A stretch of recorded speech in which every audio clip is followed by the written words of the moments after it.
ഇന്ന് നമുക്ക് ഉഭയജീവികളെക്കുറിച്ചും ആവാസ വ്യവസ്ഥയെക്കുറിച്ചും മനസ്സിലാക്കാം.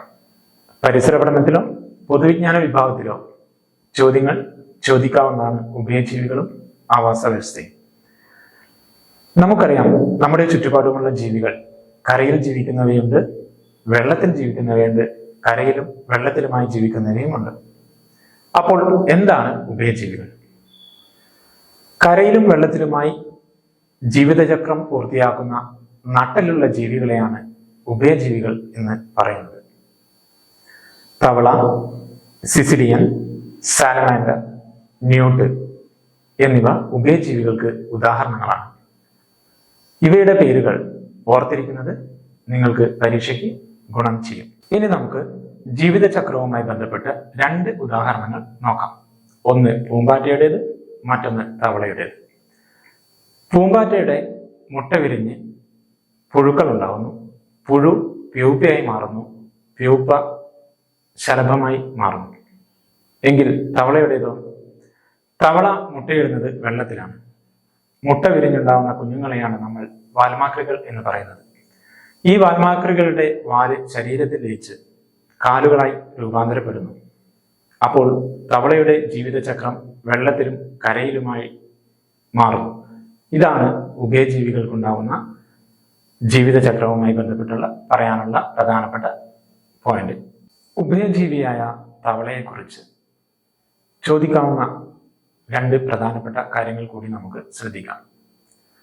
തവള കരയിലായിരിക്കുമ്പോൾ ശ്വാസകോശം ഉപയോഗിച്ചും വെള്ളത്തിലാണെങ്കിൽ തൊലിയിലൂടെയുമാണ് ശ്വസിക്കുന്നത്. മത്സ്യങ്ങളുടെ ശ്വസനാവയവമാണ് ശകുനങ്ങൾ. ലോകത്തിലെ ഏറ്റവും വലിയ തവളകളാണ് ഗോലിയാത്ത് തവളകൾ. പൊതുവിജ്ഞാന വിഭാഗത്തിൽ ചോദിക്കാൻ സാധ്യതയുള്ള മൂന്ന് പ്രധാനപ്പെട്ട പോയിന്റുകളാണ് ഞാൻ സൂചിപ്പിച്ചത്.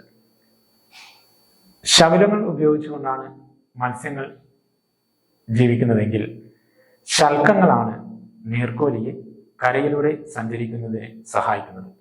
ഇവിടെ ശകുനങ്ങളും ശൽക്കങ്ങളും മാറിപ്പോകാതിരിക്കാൻ പ്രിയപ്പെട്ട കൂട്ടുകാർ ശ്രദ്ധിക്കുമല്ലോ. ഇനി നമുക്ക് ആവാസ വ്യവസ്ഥയെക്കുറിച്ച് നോക്കാം. നമ്മുടെ ചുറ്റുപാടുമുള്ള ജീവജാലങ്ങൾ, ജീവനുള്ളവയുണ്ട്, ജീവനില്ലാത്തവയുണ്ട്. ജീവനുള്ളവയെ ജീവീയ ഘടകങ്ങളെന്നും ജീവനില്ലാത്തവയെ അജീവീയ ഘടകങ്ങളെന്നും നമുക്ക് വിളിക്കാം. ജീവീയ ഘടകങ്ങളും അജീവീയ ഘടകങ്ങളും ചേർന്നാണ് നമ്മുടെ ആവാസ വ്യവസ്ഥ. LSS പരീക്ഷയ്ക്ക് ജീവീയ ഘടകങ്ങളെ കുറിച്ചുള്ള ഒരു മാർക്കിനുള്ള ചോദ്യങ്ങളോ അല്ലെങ്കിൽ കൂട്ടത്തിൽപ്പെടാത്തതിനെ കണ്ടെത്തുക എന്ന രീതിയിലുള്ള ചോദ്യങ്ങളോ ചോദിക്കാറുണ്ട്. ജീവനുള്ള ജീവീയ ഘടകങ്ങളുടെ ഉദാഹരണങ്ങൾ നിങ്ങൾക്ക് സുപരിചിതമായി.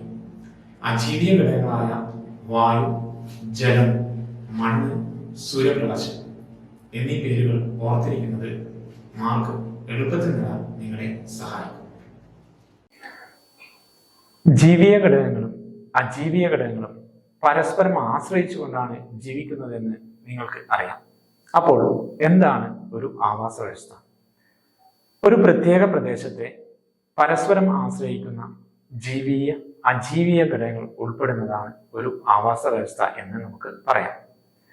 ആവാസ വ്യവസ്ഥയ്ക്ക് ഉദാഹരണങ്ങളാണ് കുളം, കാവ്, വനം, വയൽ എന്നിവ. അജീവീയ ഘടകങ്ങളായ മണ്ണ്, ജലം, വായു, സൂര്യപ്രകാശം എന്നിവയോടൊപ്പം ഉണങ്ങിയ ഇലകൾ, മരക്കൊമ്പുകൾ ഇവയൊക്കെ സസ്യങ്ങളുടെയും വളർച്ചയ്ക്ക് ആവശ്യമാണെന്ന കാര്യം നമുക്ക് അറിയാമല്ലോ.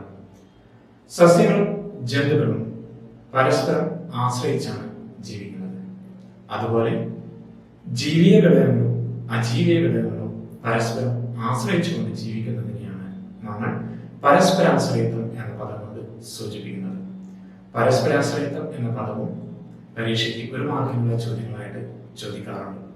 അപ്പോൾ ഉഭയജീവികളെ കുറിച്ചും ആവാസ വ്യവസ്ഥയെ കുറിച്ചും LSS പരീക്ഷയുമായി ബന്ധപ്പെട്ട പ്രധാനപ്പെട്ട പോയിന്റുകളിലൂടെയാണ് നമ്മളിപ്പോൾ കടന്ന്